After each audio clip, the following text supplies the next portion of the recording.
Venons maintenant au coup d'État de 64. Parce que je pense que, après avoir parlé de ces éléments-là, le coup d'État de 64 revient. Et j'aimerais qu'on fasse un peu un focus là-dessus.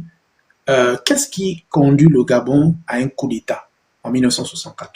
La vérité, c'est la dérive autoritaire que va prendre le pays. Léon Mba, quand il prend le pouvoir, c'est un système parlementaire. Paul-Marie Gondjou a un pouvoir considérable vu qu'il est à l'Assemblée nationale. Mais sauf que derrière Léon Mba, je ne sais pas s'il a peur, mais il va... C'est le multipartisme. Je tiens à rappeler que c'est le multipartisme. Et dans la majorité des pays en Afrique, c'est le parti unique à cette époque. C'est le multipartisme, mais Léon Mba va mettre un multipartisme de facettes. Les trois grandes figures sont Léon Mba, Paul-Marie Gondjou et Jean-Hilaire Obama. Léon Mba va tout faire pour les museler. Il va mettre Jean-Hilaire Obama à la Cour suprême. Et il va mettre une loi, il va changer la constitution pour dire, quand on est à la Cour suprême, on ne peut plus siéger en tant que député. Sachant qu'à la Cour suprême, Jean-Hilaire Obama gagne plus, beaucoup plus que son siège à l'Assemblée nationale, son poste de député. Par exemple, Paul-Marie Gondjou. Paul-Marie Gondjou, il met Paul-Marie Gondjou aux affaires sociales. Poste qui n'est pas sans, qui n'a pas de véritable pouvoir politique. Et il y a ce truc de, même Paul-Marie Gondjou, qui est du même parti que Léon Mba, va essayer de mettre une motion de censure que Léon Mba va rejeter. Il va assigner à résidence Paul-Marie Gondjou. Et à cette époque, il n'y a pas de garde républicaine. Il y a beaucoup de jeunes qui connaissent bien Léon Mba. Beaucoup même d'ailleurs sont de l'estuaire aussi comme lui à l'époque. Et beaucoup regardent ça d'un mauvais œil. Ils regardent ça vraiment d'un mauvais œil. Et c'est là où le lieutenant Mombo, le lieutenant Esson et le sous-lieutenant Adzo Bene décident de faire un coup d'État. Et le sous-lieutenant Adzo Bene, lui, c'est le cerveau un peu de ce coup d'État-là. Et sauf qu'il va avoir il a une relation maçonnique avec un neveu de Jean-Hilaire Obama, qui est Pierre Claver Eyeg. Justement, Pierre Claver Eyeg, justement, en se basant sur la fraternité maçonnique, va à chaque fois rappeler à Daniel Mbene, vas-y, fais le coup d'État. Parce que, on va pas se mentir, faire un coup d'État, c'est une responsabilité. C'est un risque immense. Et lui, dans sa tête, il se dit, mais il est un peu perdu. Derrière, il lui dit, au nom de la fraternité maçonnique, ok, je vais faire le coup d'État. Ok, on va faire le coup d'État. Mais il a son frère, son petit frère, qui est au poste de télécommunications. Et c'est lui qui va justement balancer toutes ces anecdotes-là dans son livre. Et il va littéralement dire, tu es littéralement fou. Tu es littéralement fou. Si tu fais ça, forcément, les Français vont s'en mêler. Non, ne fais pas ça. Et à un moment donné, il va même voir une de ses tantes ou sa grand-mère, qui est voyante et va même poser le problème que, comment, si je compte faire un coup d'État, est-ce que tu peux me voir un peu comment ça va se passer? Cette dernière va lui dire littéralement, ton coup d'État va bien se passer, mais il y aura une intervention étrangère. Il a cette information-là dans la tête. Ça ne va pas partir de sa tête à aucun moment. Même quand il va faire le coup d'État, ça ne va jamais partir de sa tête. Et son frère, il va dire à son frère il va lui dire, tu vois, je t'avais dit, ne fais pas le coup d'État. Et du coup, il va dire à son frère, ok, tu as raison, je ne vais pas faire le coup d'État. Quelques jours plus tard, son frère se réveille, il écoute la radio. C'est son frère qui l'écoute parler à la radio, qu'il vient de mettre fin au régime policier de Mba. Tu t'imagines un peu tout ce qui peut se passer dans sa tête, surtout que c'est le petit frère. Il est marié à une Française, il a une bonne situation, il gagne bien sa vie, son frère est militaire. C'est pas des gens qu'on va dire, qui n'ont rien et qui tentent le coup du désespoir. C'est que vraiment, il y a une réelle volonté d'arrêter la mascarade qui est en train de se passer parce que Léon Mba est en train de s'accaparer du Gabon. Quand on élimine la majorité des opposants, du moins éliminés politiquement, ils se disent, on ne peut pas rester là à ne rien faire.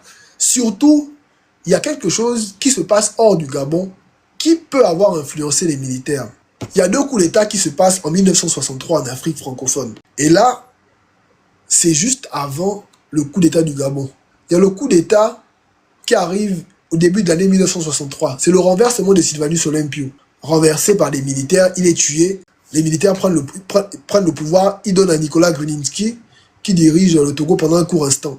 Mais là où c'est similaire au Gabon, c'est au Congo-Brazzaville. Justement, là, à ce moment-là, ce que les militaires gabonais ne savent pas, c'est que certes, la France n'a pas intervenu pour sauver l'abbé Philbert Youlou, mais la France a tenté d'intervenir pour remettre Youlou au pouvoir.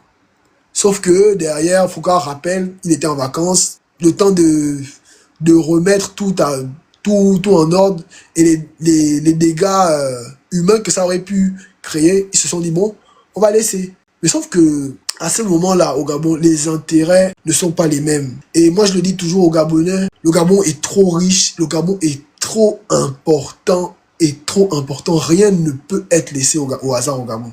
Les militaires, certes, ils ont donné le pouvoir à Jean-Hilaire Obama, mais la France ne pouvait en aucun cas, quitte à faire des morts pour remettre Léon au pouvoir, ils allaient en faire. D'ailleurs, ils en ont fait des morts. Mais c'était impossible, impensable. On a découvert le Gabon, hormis le bois qui était déjà une richesse énorme. Il y a le pétrole qui est découvert quelques années plus tôt. Et pour eux, c'était impensable de laisser le pouvoir aux militaires. Et les militaires prennent le pouvoir. La preuve que justement, eux, ils ne voulaient pas le pouvoir. Ils prennent le pouvoir. Ils appellent Jean-Hilaire Obama. Mais c'est là où justement, il y a un peu des conflits d'intérêts où on se dit, est-ce que les militaires n'ont pas été manipulés par justement le neveu de Jean-Hilaire Obama pour que Jean-Hilaire Obama prenne le pouvoir derrière? C'est une question qui mérite d'être posée, tu vois.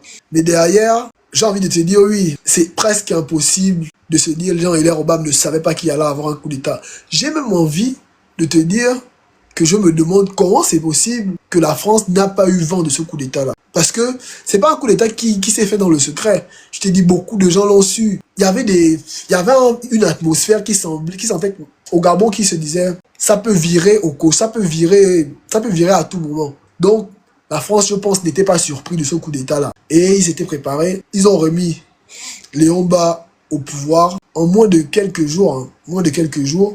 Et d'ailleurs même, c'est un peu aussi un miracle parce que Léon Mba, derrière, il a vu sa vie défiler. Il a ce truc lui qui est le président, lui qui est le chef, lui qui a la réputation d'être un homme violent, c'est-à-dire qui chicote les gens, qui frappe littéralement les gens.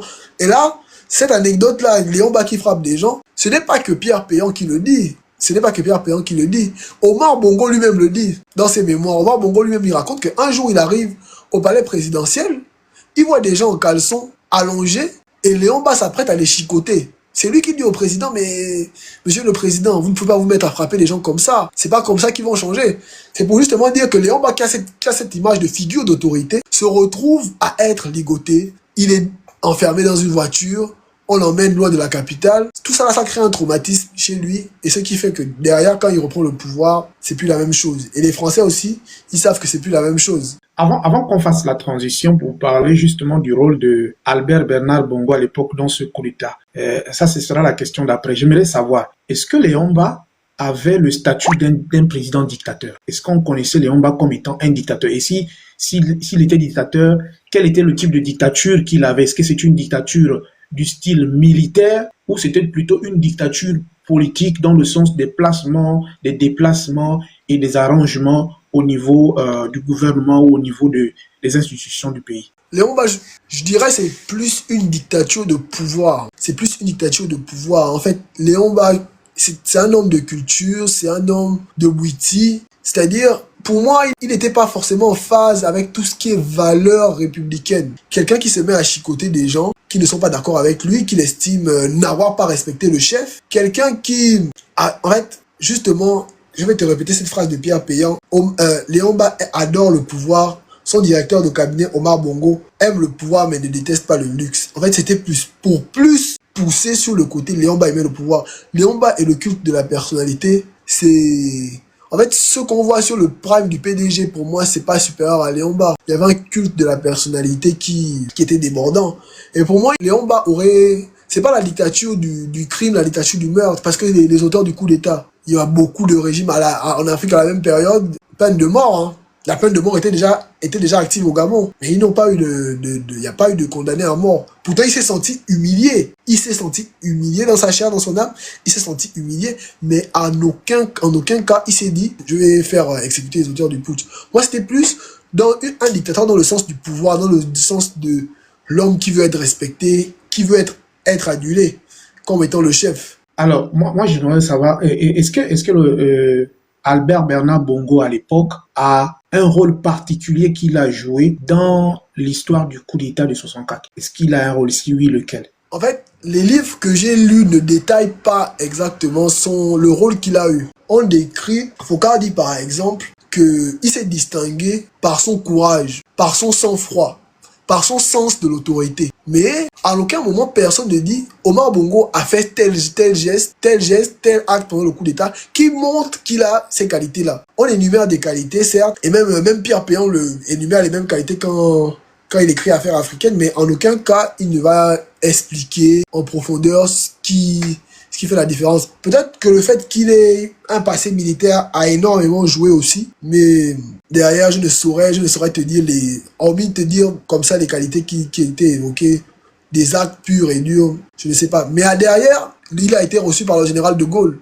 Le réel général de Gaulle lui a fait limite passer un entretien d'embauche pour être président. Lui a posé des questions, a échangé avec lui. Et quand on voit la trajectoire qu'il a pris après l'entretien, on se dit, il a validé l'entretien, quoi. Donc derrière, c'est vraiment ça. Alors, par rapport au coup d'État de 64, quelle est la réaction des Gabonais vis-à-vis de ce coup d'État? Est-ce que les Gabonais acceptent le coup d'État? Est-ce qu'ils sont enthousiastes par rapport au coup d'État, puisqu'on suppose que les Homba ayant une réputation qui avait forcément déjà fuité au sein du peuple, on se dit, si on fait un coup d'État, c'est une bonne chose. Est-ce que les Gabonais accueillent? Et par contre, quelle est la réaction des Gabonais aussi au moment où les Français reprennent le contrôle et remettent les Homba? Déjà, le coup d'État de 64 se fait dans la nuit. Il se fait dans la nuit. C'est compliqué de se dire, les Gabonais, de toutes les façons, le coup d'État du 30 août de 2023 s'est fait dans la nuit, mais les gens ont jubilé. Mais là, il y a eu un effet de surprise et je pense aussi un effet de peur. C'est-à-dire, le Gabon, c'est un État jeune. Léon Ba, qui est vu comme l'autorité, on te dit il a été arrêté. Léon Ba lit lui-même un discours. Il y avait ce côté-là de crainte,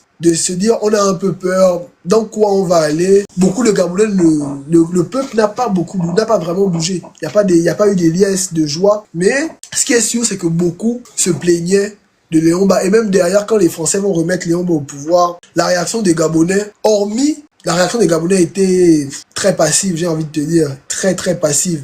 Je vais te prendre l'exemple du lieutenant Ndoedou, qui va mourir pendant le coup d'État. Les militaires, pour moi, ces militaires-là, je trouve que on n'en fait pas assez. On n'en fait pas assez pour ce qu'ils ont fait.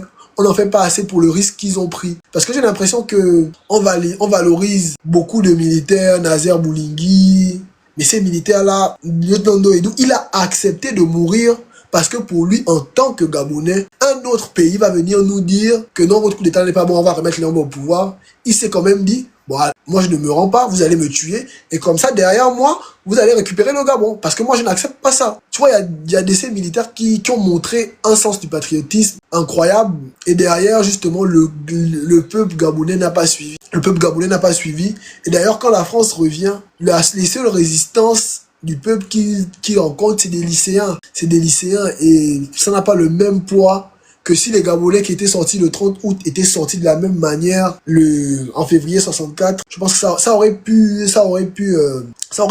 avoir un impact différent. Mais au vu des consignes qui avaient été données par Paris, au vu de la réaction des Gabonais, je me dis c'est peut-être mieux que les Gabonais n'étaient pas sortis ce jour-là, parce que il y allait avoir du sang qui allait couler, et je ne pense pas qu'ils allaient avoir quelconque remords à faire des morts au Gabon ce jour-là.